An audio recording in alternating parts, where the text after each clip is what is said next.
Part two to this, I'm going to be able to share. Diagnosing Whiteness and Anti-Blackness, White Psychopathology, Collective Psychosis, and Trauma in America, which recently ranked #1 in Amazon's new book collectives releases, and I'm pretty sure you can get it right there at the conference. Please do so. He's the author and executive producer of the docu-series Diagnosing Whiteness and Anti-Blackness, White Psychopathology, Collective Psychosis, and Trauma in America. Get on his email list. It's a 10-part video series, and he's the founder of Blackademics, a nonprofit organization that provides educational experiences and opportunities to educators, lawyers, healthcare professionals, and the larger population. So Dante is a historian, scholar, public speaker, thought leader, facilitator, and coach, and he has worked and consulted for more than 15 years as a human resource management professional. He's won multiple awards. In 2024, he was awarded the Higher Education Diversity, Equity, and Inclusion Leadership Award by the National Association of Diversity Officers in Higher Education. And I have had the great privilege and honor of co-leading with Dante over the last several years, and can say with all sincerity that I have never experienced anyone hold a container for a group like Dante does. And he allows the deepest and most courageous honesty in participants from all points on the racial spectrum. Dante honored me by asking me to write the foreword to his new book, and has honored me again by asking me to read it to you. So I will do so now and then turn it over to him. I am white. As I read Diagnosing Whiteness and Anti-Blackness by Dante King, I come across terms such as white sociopath, malignant, diabolical psychopathy, and white malignant narcissism. One may reasonably ask, how does that make you feel as a white person? And I can answer with sincerity that I feel recognition and relief. I even feel excited and empowered. Why? Recognition because Dante describes a racial orientation inculcated within me at an early age and continually reinforced throughout my life. Relieved because these words break white racial taboos and directly name white sociopathy. Excited because to receive a diagnosis is the first step toward a cure. I feel empowered because I can move past unproductive and self-serving feelings such as guilt and shame. I did not choose to be conditioned into this disorder. I would never have accepted had I been given that choice. Dante's analysis is not about me, but Dante's analysis is about me, but it isn't personal.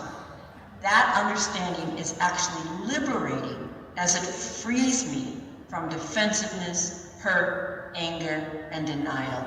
It renders my self-focus moot. I am left ready to challenge white sociopathy within myself, my fellow white people, and society as a whole. I've been involved in anti-racist education for over 2 decades, working both internally and externally to expose and challenge white supremacy. I could not have done that without deep mentorship from Black people and other people of color. That mentorship required me to break with my conditioning and see value in having relationships across race. As a white woman, I was not raised to know or love or see Dante King. What a tragic loss that would have been if I had not made the changes in my life that would bring us into relationship. Dante is among the most powerful teachers I have had the honor to learn from. I hold the deepest sense of awe for his brilliance, compassion, commitment, and courage. Dante does not tip around white fragility, bending over backwards so as not to upset our delicate sensibilities and set up our rage. Yet, as Marguerite Malloy testifies, Dante's directness exacts a very high toll. To be Black in the US is to carry a heavy allostatic load due to the chronic stress of white sociopathy. To be Black in the US and continually speak truth to power is to amplify that load, as well as to amplify the risk of violence.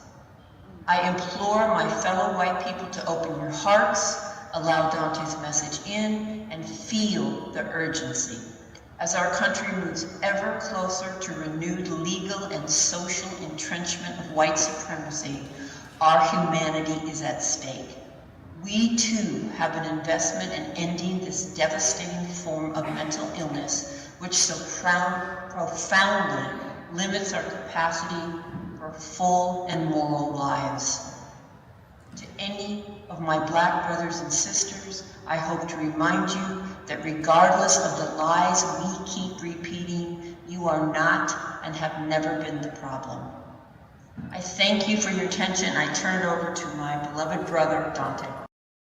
It comes with a lot of criticism, antagonism, and vitriol. So thank you so much. I'm honored to be connected to you in a relationship and to be here. So it's been impressed upon me that we have 60 minutes, so I'm going to just jump right in. I want to make sure that people understand some of my focus, and that will become clear as I move on or into my talk. But I am raising this morning, and really throughout my work holistically, the experiences of people who have been characterized as and or labeled as Black. And so that includes not only African people, African American people, the people who are Afro-Latino, who are Afro-Indigenous, such as my great-grandmother, and really speaking to people's experiences who have been racialized into the construct of being identified as Black, phenotypically, because they have melanin in their skin. Does that make sense? And so, even within the Latino or Latina or Latina construct, it's important to racialize within that construct because the experiences of Afro-Latinos is much different than the experiences of phenotypically white presenting Latinos. Does that make sense? Okay, do I have Afro-Latinos in the house? Okay, so we're going to get this started, and so I'm going to share with you, I'm going to use to start a conceptual framework by Dr. Frances Cress Welsing. I'm going to allow her to explain it to you, even though she's been dead for a number of years. I'm going to feature an interview of this very brilliant Black woman giving an interview about her conceptual framework. She was actually fired from Hartford University in the mid-1970s for this framework, and then we're going to work from it. So turn to the person next to you and say, he's going to share the framework. He's going to share the framework. And then we're going to work from it. And we're going to work from it. Turn to your other neighbor and say, and we're going to learn from it. And we're going to learn from it. Okay. System, white supremacy being the compensation for white genetic recessivity. So I'm going to give some examples that really highlight this, and I'm going to start with the institution of religion. But let me go back because, let me just see. Here we go. Would we consider, for example, the intersection of the influence that white supremacy has in all of these areas of our lives? I'm going to deal with initially the intersections of religion, of war, of politics, legality, and also education and religion. Like this is all wrapped up in there. So, let me just go. Okay. How many of you are familiar with the American Toleration Act of 1649? Okay. Who would like to tell the audience what it said? Who raised their hand? Please stand up. Or someone, whoever stood up, or raised their hands, please stand up. No one. The reason I'm doing this on purpose too, because I have white people that are like, oh yeah, I'm familiar with this, but then when you ask them to recite it, they can never tell you. So if you're sitting next to a white person that says, I've heard of this before, point them out. So I can point them out so I can invite them to go read it. Okay. So the American Toleration Act went like this. For as much as in a well-governed and Christian commonwealth, matters concerning religion and the honor of God ought to be in the first place to be taken into serious consideration and endeavored to be settled. Be it therefore ordained and enacted by the right honorable Concilius Lord Baron absolute lord and proprietary of this province, with the advice and consent of the upper and lower house of this General Assembly, that whatsoever person or persons within this province and the islands thereunto belonging shall henceforth blaspheme God, that is, curse him, or shall deny our Savior Jesus Christ to be the Son of God, or shall deny the Holy Trinity, the Father, Son, and the Holy Ghost, or the Godhead of any of the said three persons of the Trinity, or the unity of the Godhead, or shall use or utter any reproachful speeches, words, or language concerning the Holy Trinity, or any of the said three persons thereof, shall be punished with death, and confiscation or forfeiture of all his or her lands and goods to the Lord proprietary and his heirs. So if you reject Christianity, if you blaspheme God, if you say anything to go against Jesus, you will be murdered. Turn to your neighbor and say, you will be murdered. And all of your assets that you've worked for will be forfeited to the Lord Governor. Forfeited to the Lord Governor. How many of you will resist Christianity at this juncture in time? And please don't raise your hand, because most of you won't even go to a riot or a protest. So if you expect me to believe you, I don't. None of us would. So we have to understand that the weaponization of white religion, of European religion, and how it's been used as warfare, not just psychologically, but physically. I think it's very important too to understand in this what I refer to as the conversion laws. I'll give an example of just one.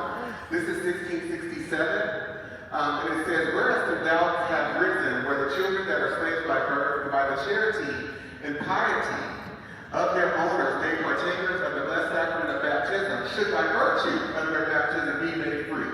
It is enacted and declared by this grand assembly and the authority thereof, that the conferring of baptism does not alter the condition of the person as to his bondage or freedom, that diverse masters free from this doubt may more carefully endeavor the propagation of Christianity by permitting children, those slaves, or those of greater growth capable to be admitted to that sacrament. So prior to this law, Christianity came with the benefit of freedom.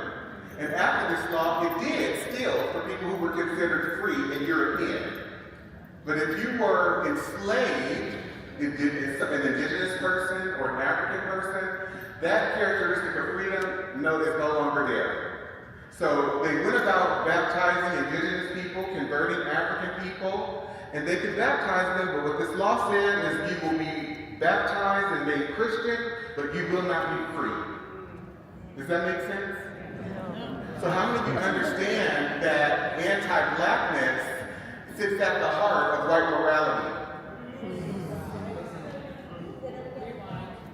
Anti-blackness, say this with me, turn to your neighbor and say, anti-blackness sits at the heart of white morality.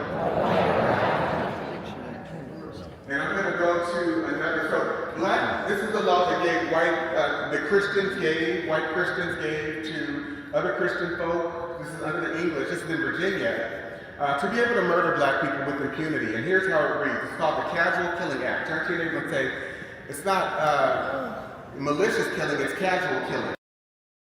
So this law says, whereas the only law enforced for the punishment of refractory servants resisting their master, mistress, or overseer cannot be inflicted upon Negroes because black people are too stubborn, they need a stronger degree of force. Because as they are resisting rape, pedophilia, they're resisting their mother being raped, they're trying to fight for them, as they themselves are resisting from having their daughters, their 10-year-old, 11-year-old, 12-year-old daughters be put out for prostitution, which is how the American empire gets built. As they start to resist that, we need a form of correction to be able to keep them in line. How many of you are tracking with me? Okay. So because of their stubbornness, you see the word obstinacy, many of them they can't be suppressed by anything other than violent means, be it enacted and declared by this grand assembly if any slave resists his master or other by his master's order correcting him, and by the extremity of the correction, I have to memorize some of them, should happen to die, that his death shall not be accounted a felony, but the master or that other person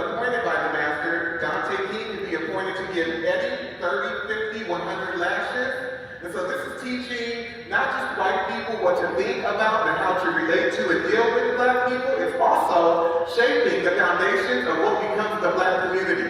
Because how many of you know that we weren't Black? We were Ugandan, we were Nigerian, we were Canada, we weren't Black. And so the whole Black construct is one of terror and trauma. And so it said, since, we're giving basically white people the benefit of the doubt, and the entire legal landscape in this culture, and institutional and cultural landscape, is all about giving white people the benefit of the doubt. So each one of these laws and everyone that follows subsequently assumes good intent. How many of you know that a Black person can never assume good intent of anyone? We have no allies here, and sometimes that even includes people that look like us, because they've been trained to adhere to a psychological framework, a cultural framework, a value system, a belief system that aligns themselves with whiteness. And so I have to understand and size up very quickly and accurately who in the room is doing their work, because even Black people cater to white comfort and seek validation from white people and other non-Black people, and they see a valuelessness when it comes to other Black people. So I have to stay away from those Blacks. Turn to your neighbor and say, you have to stay away from those Blacks. And don't get me wrong, I'm very clear, because I used to be one of them. And I'm in recovery. And I still struggle with be or can be, given the circumstance or whatever. But I'm working on myself. And so I'm inviting all of you, as I am too, to be on this journey of recovery from white supremacy. Recovery from anti-blackness. So I'd like you to turn to your neighbor really briefly and just share. What's your initial reaction to some of the examples that I just shared? I'll give you 30 seconds each. Person, just one. A reaction? No one? Okay. You are taking us to church. Synagogue. What am I missing? Temple. Mosque. You are bringing us knowledge to empower us and to help us believe and receive that we are connected to a feeling that we ain't crazy. Look here.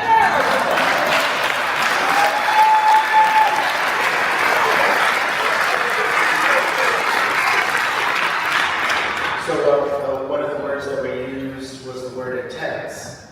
And I asked, well, why would you use that word? And then as they shared, what was coming up for me is I need to ground myself when once again I'm shown something that I was not allowed to see.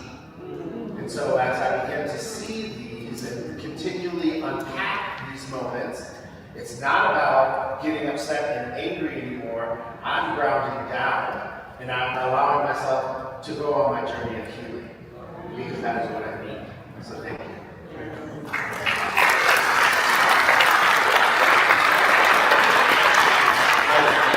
And I love what you said. I do want to say I am angry.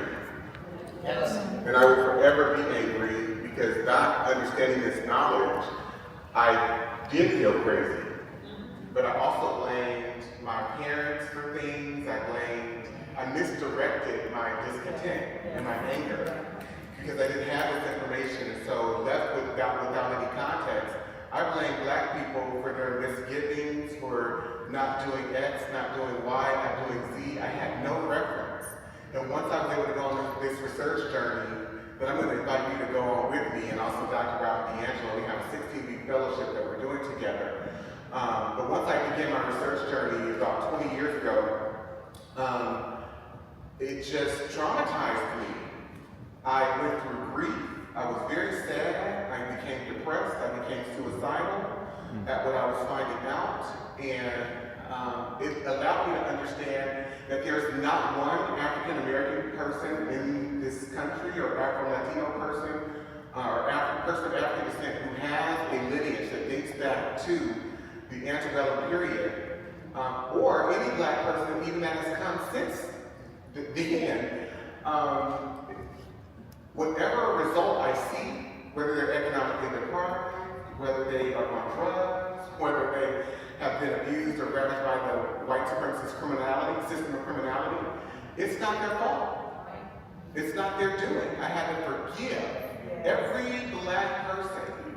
And the reason I say that, if you were to join the fellowship, you will see, I'm sharing examples with you, but I have over 20,000 of these legal examples. 20,000. And when you do a chronological trek into the present, it becomes very clear the things that have been happening in this country for centuries.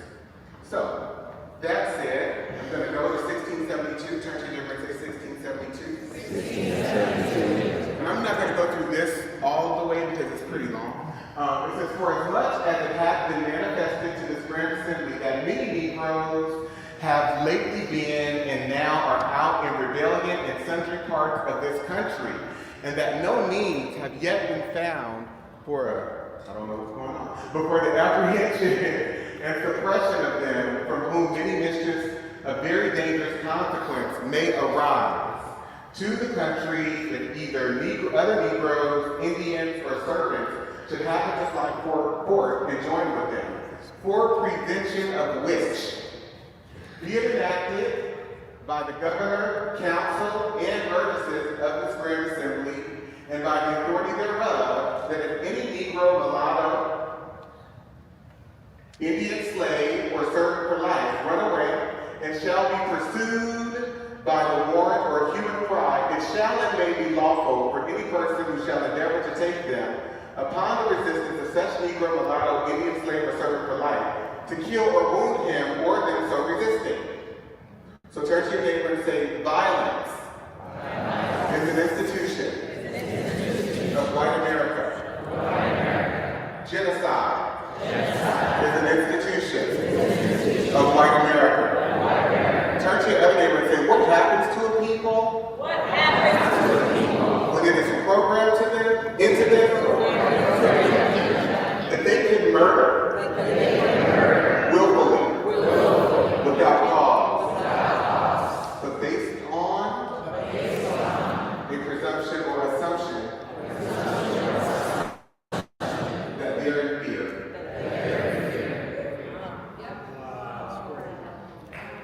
What happens over time?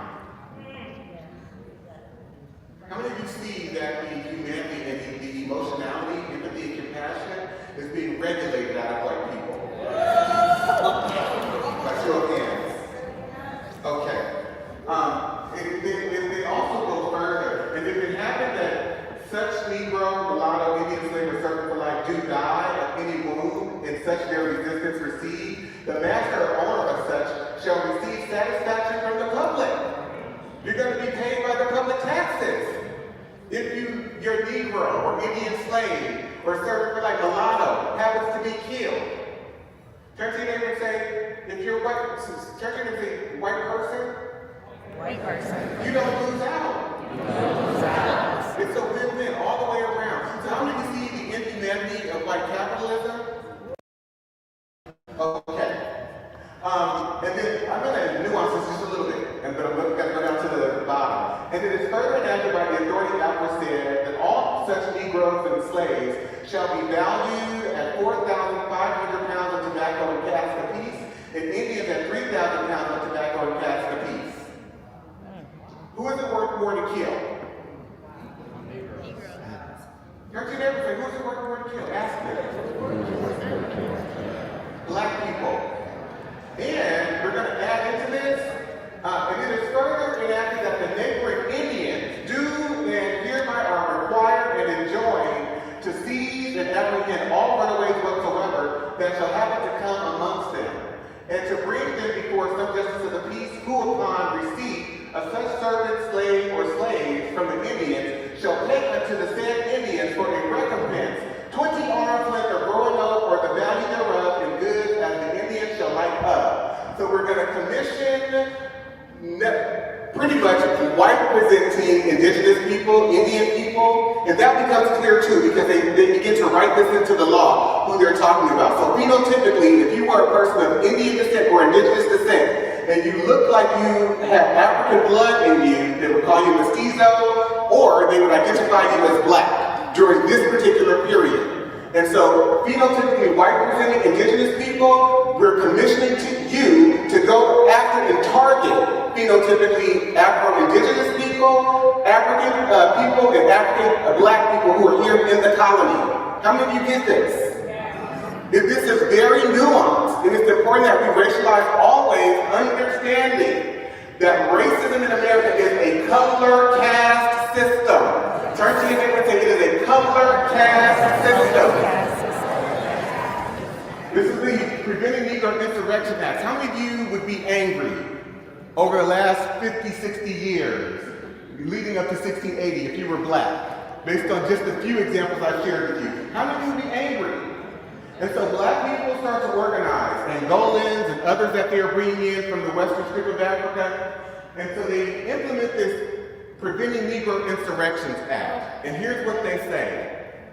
Whereas the frequent meeting of considerable numbers of Negro slaves under pretense of feasts and burials is judged of dangerous consequence.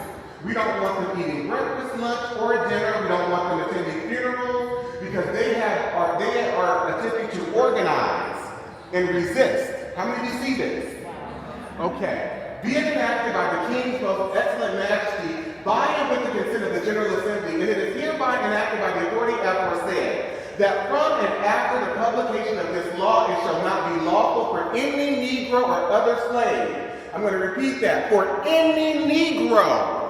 Turn to your neighbor and say, we are not just talking about. We're not just talking about those who were enslaved. those who were enslaved. We are talking about. We're talking about All Negroes. all Negroes. And so the institutionality, the cultural fabric, the cultural psychology, and the legality of America and all of its institutions are inherently anti-black. This has less to do with slavery and the institution of enslavement than it does anti-blackness. Does that make sense? And I'm going to break this down just a little bit more. So, be it enacted by the King's most excellent majesty by and with the consent of the General Assembly, and it is hereby enacted by the authority aforesaid, that from and after the publication of this law, it shall not be lawful for any Negro or other slave to carry or arm himself with any club, staff, gun, sword, or any other weapon of defense or offense, nor to go or depart from his master's ground without a certificate from his master, mistress, or overseer. And such permission not to be granted but upon particular and necessary occasion. So everywhere a black person goes, they have to be able to justify and explain and rationalize to a white person why they are there. And how many of us have to do that right now? And have, yes, even at this conference. I won't speak to it, but people ask me, are you okay? And it's not to be helpful. And every Negro or slave for offending, not having a certificate, as After said, shall be sent to the next constable, who is hereby enjoined and required to give the said Negro 20 lashes on his bare back, will lay on, and so send home to his said master, mistress, or overseer. And it is further enacted by the authority aforesaid that any Negro or other slave shall presume or lift up his hand in opposition against any Christian in the European context, shall for every such offense upon due proof made thereof by the oath of the party before a magistrate, having received 30 lashes on his bare back, will lay on. And so you can't even express your discontent as a black person, because whatever that white person thinks of you as an individual or the collective group, they can destroy you. They can have you murdered. And so this right here literally is speaking to black people that decided to push back or defend themselves. But right now, in this context today, I'm not safe if I go and work for an institution. Because I've got to deal with Susie, Katie, Karen, Becky policing me. I've got to deal with what Tom and Peter thinks about me and whether I'm adhering to the standards of white standards of professionalism. And so I suffer from, and we all do, experience and suffer from a chronic anxiety. Because black safety depends on the white mind, what any one person thinks about us at any given moment. And so we're never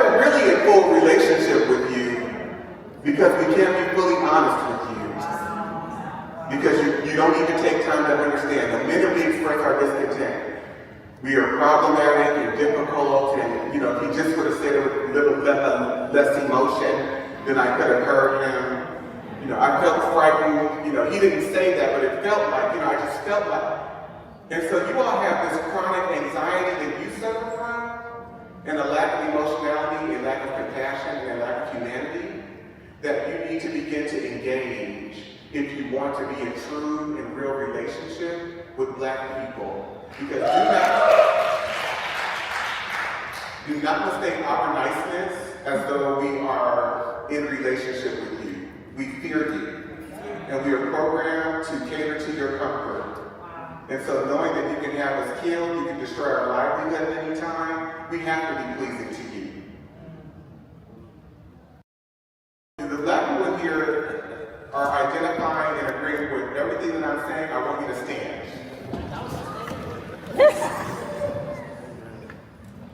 So you can see I'm not just speaking for myself. I don't even know most of these people that are standing, and yet we have this shared experience. Thank y'all so much. I want you to know I love you and I see you, especially the Black women in this room, because you never have gotten the recognition and the appreciation that you deserve, and I honor you.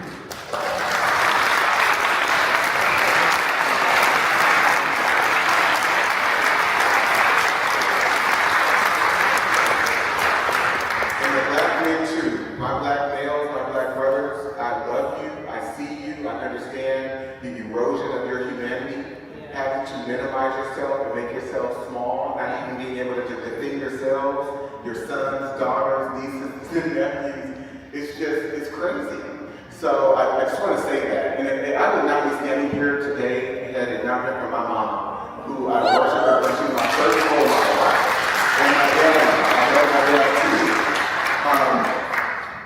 And so it goes on saying, it is hereby further enacted by the authority that said that any Negro or other slave shall absent himself from his master's service and lie hid and lurking in obscure places, committing injuries to the inhabitants, and shall resist any person or persons that shall by any lawful authority be employed to apprehend and take the said Negro. That then, in case of such resistance, it shall be lawful for such person or persons to kill the said Negro or slave so lying out and resisting, and that this law be once every 6 months published at the respective county courts and parish churches in this colony.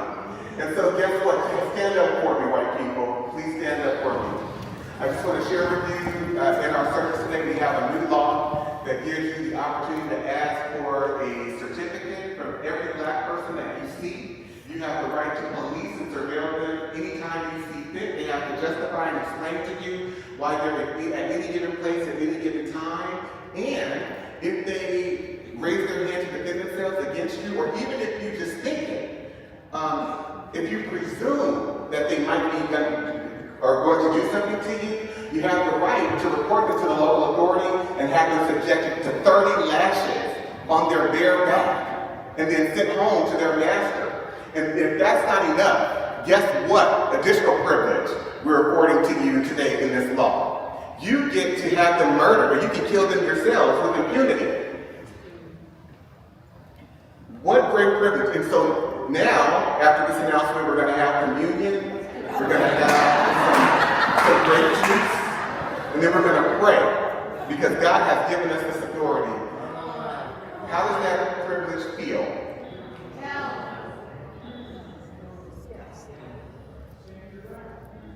Part of me has to die for me to say yes to that. What part of myself do I have to kill to say yes to that law? A part of me has to die.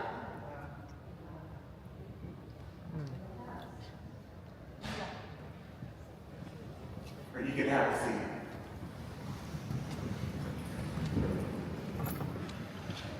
So in what ways is whiteness being defined? Because as you heard Dr. Chris Weldon say, it's not been defined genetically. It's not been defined legally, scientifically. So in what ways are these laws shaping what it then means to become white? Anti-Black. Very pro-white, concerned with the lack of pigment as a characteristic in those who have melanin. But then there's also a direct target of anti-Blackness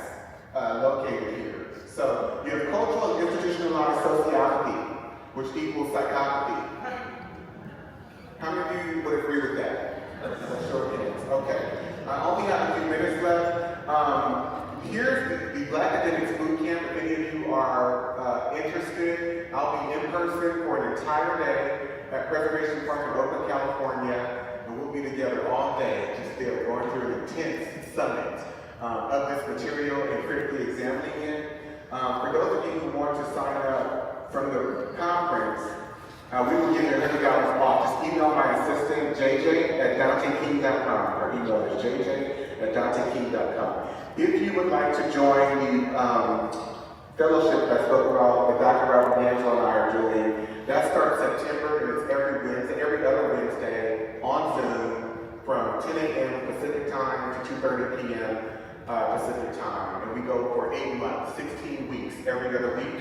If you register from the conference, again, I will offer you $1,500 off. Just email my assistant, jj@danteking.com. So going back to this and looking at the color aspect, so how many of you see the preoccupation with color? Turn to them and say Negro, Negro, Negro. As white people begin, or Europeans begin to convert, indigenous and African people into Christianity, they have to transition from using the term Christian, because now multiple people are identified by that label outside of the European construct. To several people, or at least a few, that are here. First of all, let me say this. I would not be here if it were not for this gentleman right here, by the name of Marcelo Walker. Please.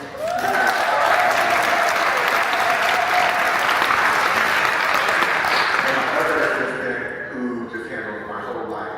I call her my second mortgage after him. She's not here, but she's just incredible. I want to give some recognition to Dr. Marcus Campbell and Dr. Pat Savage, who are here. If we can give them a round of applause.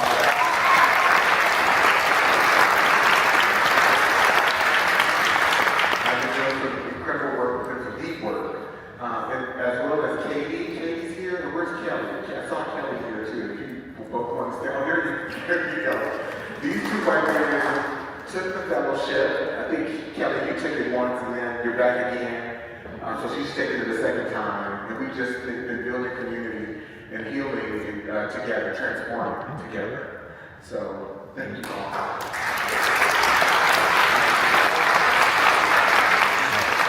This is the South Carolina 1740 Negro Act, and this act says, Section 1 declares all Negroes of Indians to be slaves. Section 2, under this provision, it has been uniformly held that color is prima facie evidence that the party bearing the color of a Negro, mulatto, or mestizo is a slave. But the same prima facie result is not followed for the Indian color. What does prima facie mean? Face of the evidence. So if we perceive you just based on visible, just on sight, visually, to be of the Indian color, you're not enslaved. How many of you understand that? But if you look like you phenotypically have any mixture of black or African blood, and we perceive you, you are enslaved. How many of you got that? How many of you see the object of color functioning in white people's compulsory obsession with it? Okay. So then we go to the 1790 Naturalization Act. And so this objectification of a color concept, white, turn to the white person next to you and say, you're not white. You're European. And you lack an ability to produce skin pigmentation as other groups do. Turn to your neighbor and say, you're not white. Get healed. Okay. So we're going to start a whole country, the United States of America, based on the predicate of whiteness. And so in 1790, the United States Congress passes this law, and it says, be it enacted by the Senate and House of Representatives of the United States of America, of Congress assembled, that any alien being a free white person who shall have resided within the limits and under the jurisdiction of the United States for the term of 2 years may be admitted to become a citizen thereof. So white whiteness is the main value system in America. That's how you get economics, access to opportunity through your citizenship. And so therefore, white institutions, this country, the legal system, the political system, all of our institutions function on the basis of white affirmative action and white sponsorship. There's a book called When Affirmative Action Was White, written by a Jewish guy by the name of Ira Katz Nelson. You should get it and read it. When Affirmative Action Was White, by Ira Katz Nelson. We then go on, so is this privilege or terrorism? Is it privilege or terrorism? I don't know, I still don't know. You're not white, get healed, okay. So whiteness is psychological in nature. It's been infused into our legal system, all areas of our lives, and so has anti-blackness. And so anti-blackness is a white American legal, social, cultural, economic, institutional values and belief system. It involves the deprioritization of humans labeled as black people, as well as the criminalization, hyper-negativity, hyper-scrutiny, and negative positioning of black people and or blackness throughout all aspects of American society and life for the purpose of justifying and rationalizing political, social, cultural, economic debasement and inhumane treatment, ultimately genocide. So we are involved in a genocidal project where non-white people are concerned. How many of you see that being evidenced before you today? Okay. Anti-blackness includes, it can be a combination of texturism, featurism, colorism, and Eurocentric desirability versus undesirability based on European standards. And so some examples, and I'll share with you briefly. How many questions? So President Thomas Jefferson, he said, I advance it therefore out of suspicion only that the blacks, whether originally a distinct race or made distinct by time and circumstances, are inferior to the whites in the endowments, both of body and mind. Deep-rooted prejudices entertained by the whites, 10,000 recollections by the blacks of the injuries they have sustained, new provocations, the real distinctions which nature has made and many other,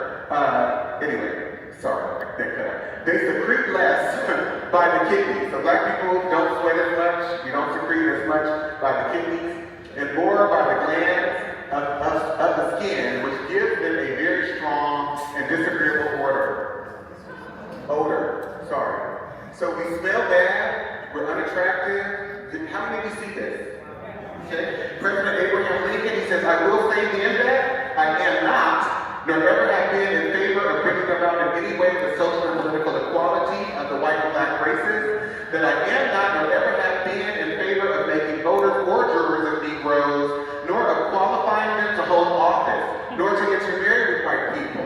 And I will say in addition to this, that there is a mythical difference between the white and black races, which I believe will forever forbid the two races living together on terms of social and political equality. And inasmuch as they cannot so live while they do remain together, there must be the position of superior and inferior, and I, as much as any other man, am in favor of having the superior position assigned to the white race. How many of you are seeing more and more white people's obsession with whiteness? By show of hands. Turn to your neighbor. This is not about being American. This is about being white American. So, President Andrew Johnson, Lincoln's successor, once Lincoln was assassinated, he said the blacks were given the right to vote. That would place every splay-footed, bandy-shaped, humpback, thick-lipped, flat-nosed, woolly-headed, ebon-colored Negro in the country upon an equality with the poor white man. As long as I am president, this will be a country for white men and a government for white men. So we go, Albert Einstein, he said that racism is a disease of white people in 1946. White malignant narcissism, extreme arrogance and self-centeredness, disregards feelings and needs of others, manipulates, uses, and exploits others for personal gain or pleasure, possesses an extreme need for power, exacts revenge against others upon critique, fantasizes about ways to gain more power or dominance over others, lacks conscience, regret,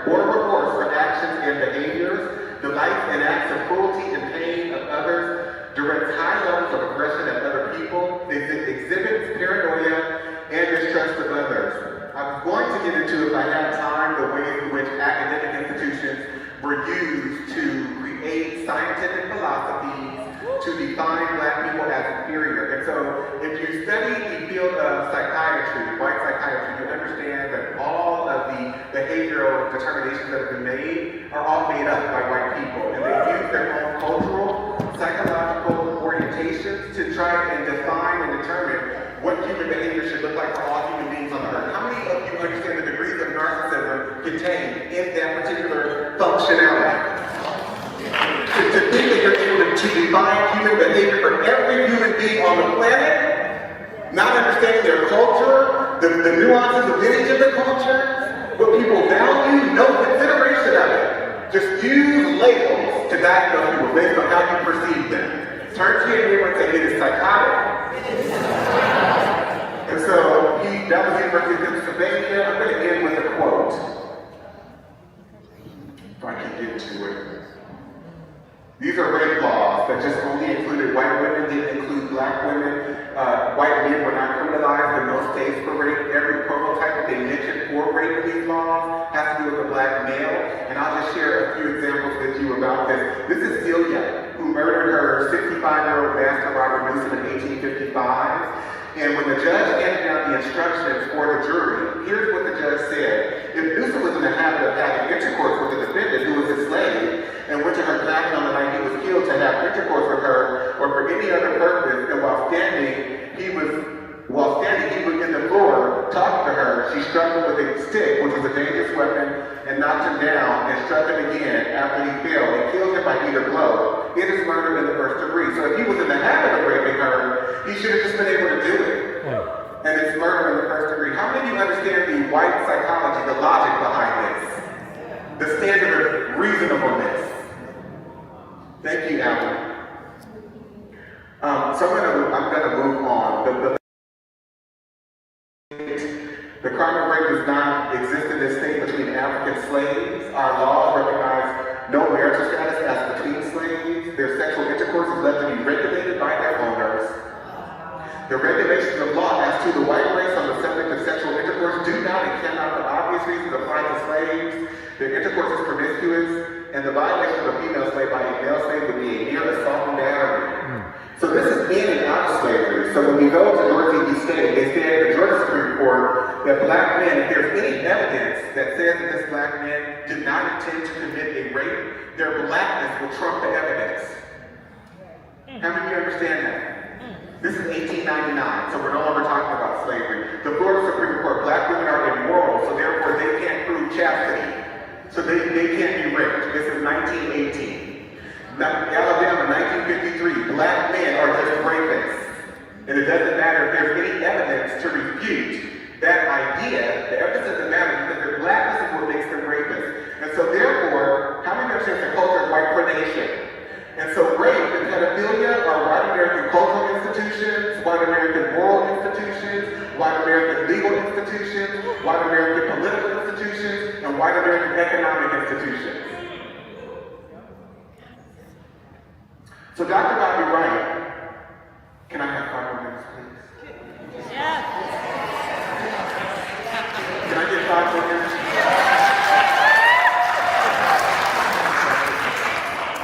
Look short. Okay, short. He's Jay the Stair. So in his seminal work, the Psychopathic Racial Personality, Dr. Wright analyzed the behavior of European Americans toward African Americans through the lens of psychopathy. He proposed that the historical and ongoing mistreatment of African Americans by European Americans is not simply a matter of prejudice or ignorance, but it is indicative of a deep-seated psychological condition. Key characteristics. Wright argued that the defining traits of the psychopathic racial personality include an absence of empathy, a disregard for the humanity of others, deceitfulness, and a persistent pattern of exploiting and oppressing African Americans. He believed that these traits are manifested in institutionalized racism, systemic violence, and cultural domination. So Dr. Bobby Wright writes in this pamphlet, in their relationship with the Black race, whites are psychopaths, and their behavior represents an underlying biologically transmitted proclivity with roots deep in their evolutionary history. The psychopath is an individual who is constantly in conflict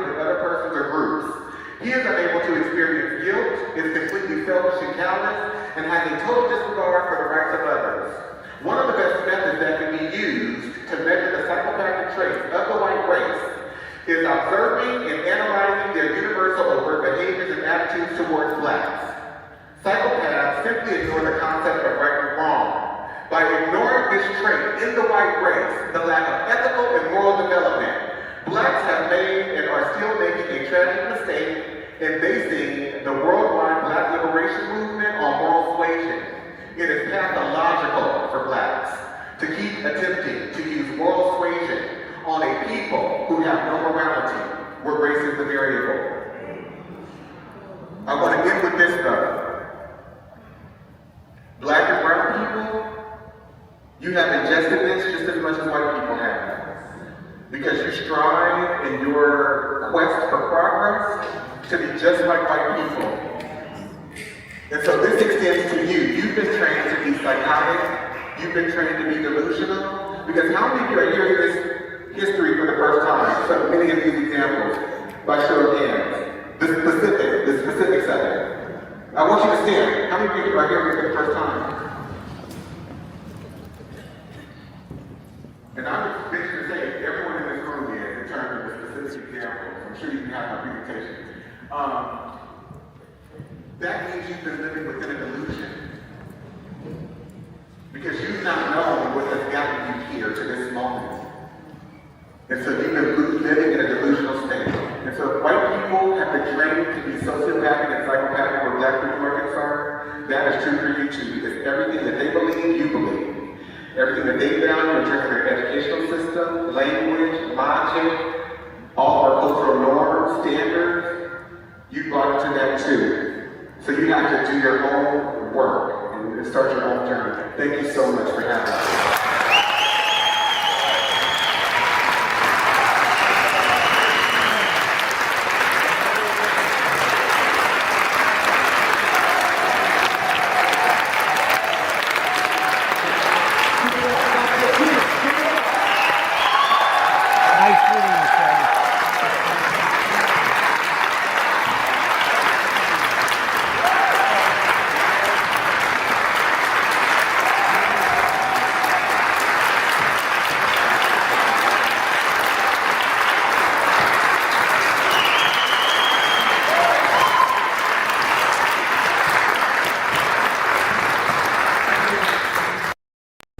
Dr. Amos Wilson told us, we have a school system that is based upon the psychology of white children and white people. If we are trying to educate our children in that system, they are bound to fail. The very structure of the educational system itself is based upon a white model, and therefore it has a built-in failure mechanism for black children, one way or the other. Dr. Bobby Wright told us, in their relationship with the black race, whites are psychopaths, and their behavior represents an underlying biologically transmitted proclivity with roots deep in their evolutionary history. The psychopath is an individual who is constantly in conflict with other persons or groups. He is unable to experience guilt, is completely selfish and callous, and has a total disregard for the rights of others. One of the best methods that can be used to measure the psychopathic traits of the white race is observing and analyzing their universal overt behaviors and attitudes towards black people. Psychopaths simply ignore the concept of right and wrong. By ignoring this trait in the white race, the lack of ethical and moral development, blacks have made and are still making a tragic mistake in basing the worldwide black liberation movement on moral suasion. It is pathological for black people to keep attempting to use moral suasion on a people who have no morality, where race is the variable. Acclaimed author Dante King invites you to purchase his book, Diagnosing Whiteness and Anti-Blackness, by going to his website, www.danteking.com, or Amazon, Barnes & Noble, and any other major book retailer